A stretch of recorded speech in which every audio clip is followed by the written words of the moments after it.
Since I started this channel, you've asked me to do a total Nordics military comparison. So here's the first video of 3 in the Nordic series. This one is going to be about the land armies. We start off with main battle tanks.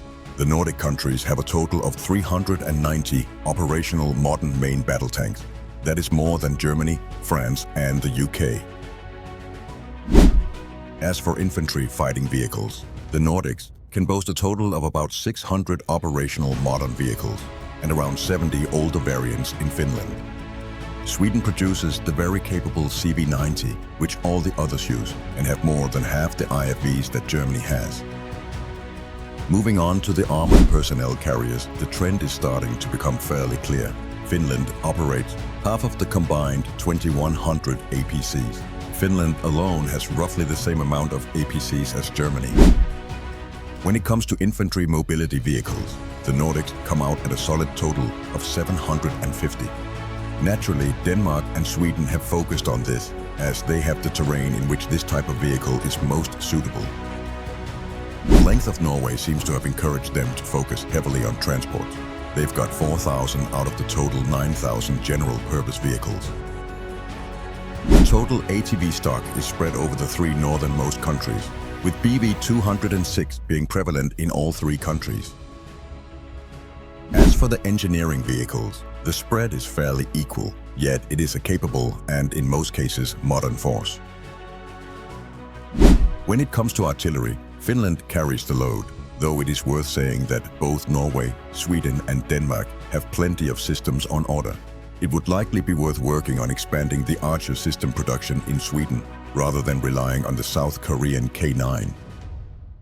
The Nordics produce 2 excellent systems when it comes to mortar carriers, the Finnish Patria Amos and the Swedish CV90 RWS. The operational total for all 4 countries is a respectable 142. When it comes to personnel carried mortars, it is Finland that has the quantity, while the other 3 nations have focused on heavier systems. Total operational about 3,300. Next we come to one of the real weaknesses of the Nordics. They sorely lack MLRS systems. Finland has the only operational systems of the bunch, and while we can understand that the other 3 want to focus on air-guided missiles, we've seen the importance of GMLRS systems in Ukraine. When it comes to anti-air systems, the Nordics are well protected.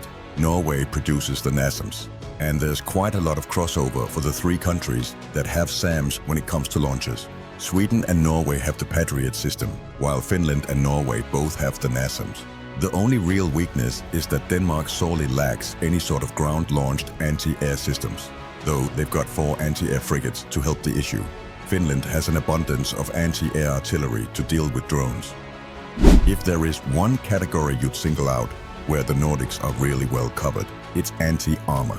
Finland has an enormous quantity of older systems, while the others have the systems which have proved so effective in Ukraine. Total operational 56,000. As the famous saying goes, the line between disorder and order lies in logistics. Let's just say that the Nordics both produce and have an enormous quantity of transport vehicles. Scania, Volvo and Sisu are all produced in the region. Total operational, at least 11,000.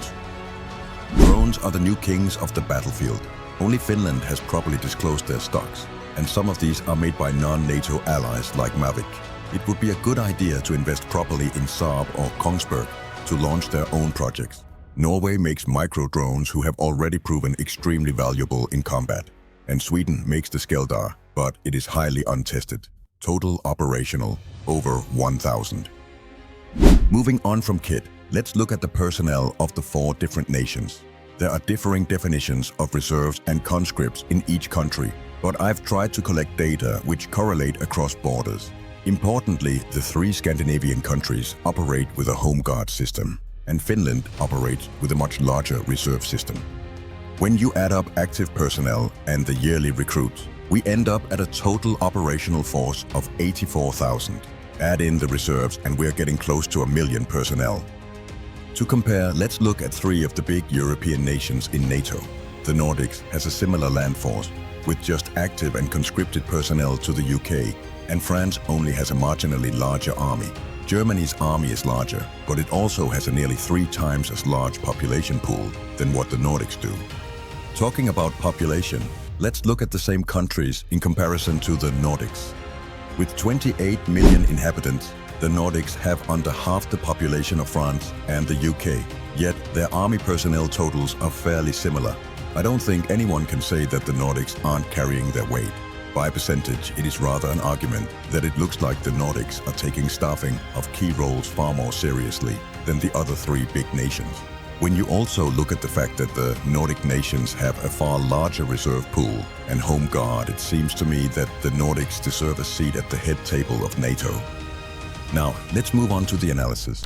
When you look at the upside of the new NATO-Nordic partnership, the first thing that comes to mind is that, as a whole, this unit is well staffed.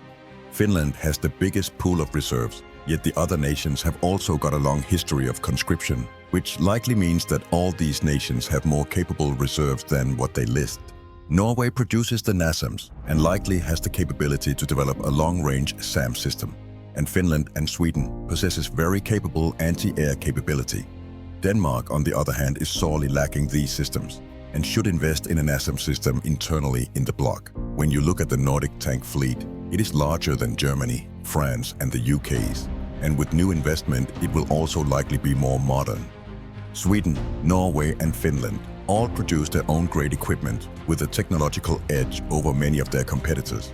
Archer, NASAMS, Seisu, CV90 and so forth all come from these nations and are extremely valuable pieces of equipment. There are also some downsides which the defense ministries of each nation should look at. Norway, Sweden and Denmark all lack artillery. It would be wise for them all to focus on buying internal systems, rather than going to South Korea for the K9. The Archer is by all means a better system, and the supply would come from in-house. Another issue is that there seems to be a plethora of different systems. In an ideal world, the countries should agree on a platform which they all can adapt for each piece of equipment, like they have with their tanks.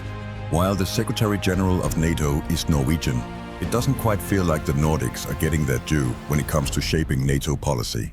Their forces are bigger than many of the so-called great nations, yet they often take second row when it comes to defining NATO actions. As we've seen in Ukraine, MLRS systems are extremely important. With some effort, I am sure that these nations will adopt new pieces of these systems, because as of now, only Finland has a capable MLRS fleet. Nordic response this year has shown that all these nations would do well with more collective training.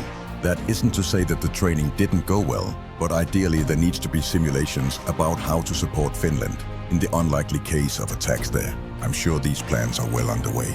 Lastly, I think it is important that the internal budgets of the Nordics are spent on equipment from NATO allies, or ideally Nordic NATO allies. Norway, Finland and especially Denmark needs to consider whether their money is better spent buying artillery and anti-air systems within their own countries or blocs, rather than going half the world away to save some money. Before you go, I'd like to ask if you could leave feedback below the video about how you think I could improve this channel. As I mentioned in the start of this video, there will be 2 more videos about the Air Force and navies of the Nordics. So make sure to hit that subscribe button if you want to be notified when these go live. Thank you, friends.